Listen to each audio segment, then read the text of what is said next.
thank you so much for taking time out to speak to me today.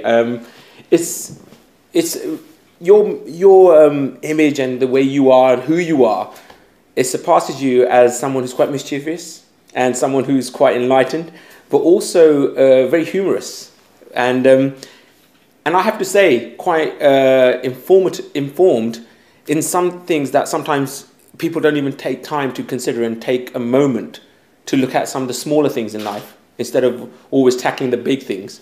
So I guess I have to ask, I mean, where did the message and how did you discover the light, I guess, that you are now shining upon everyone else? I also thrive on the sunlight. You're right. And we have a lot of it in India. Right.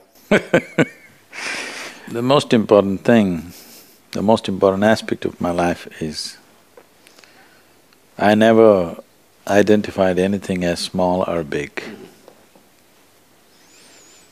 Even today, I pay the same level of attention to everything.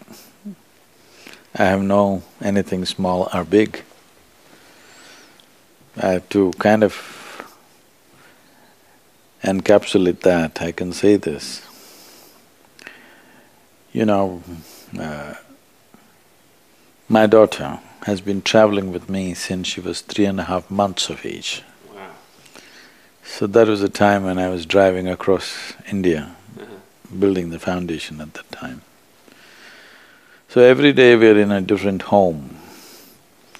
One big problem in the world is every adult want to teach. When they see a child, they want to teach.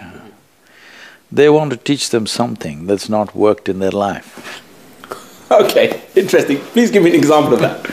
It's obvious it's not worked because between most adults and their children, if you look at it, who is more joyful? The child is more joyful.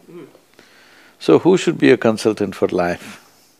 It should be the child. So true.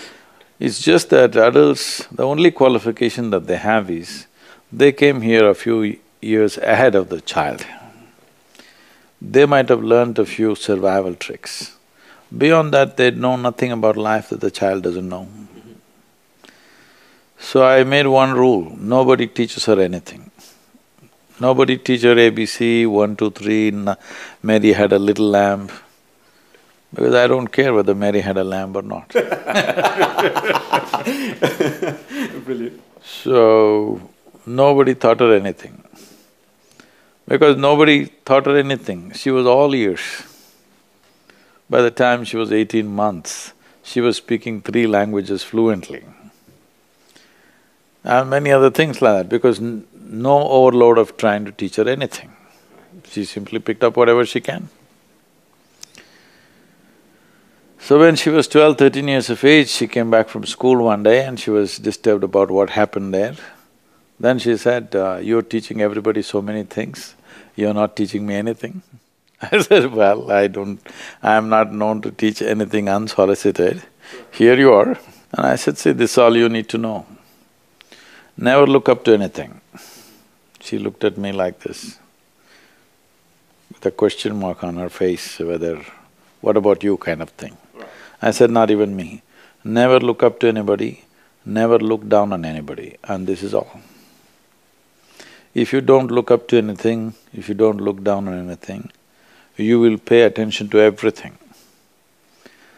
If you pay attention to everything and see everything just the way it is, without prejudice of what is big and what is small, what is good and what's bad, what is virtue and what is sin, simply look at everything as it is, you will effortlessly navigate your way through life.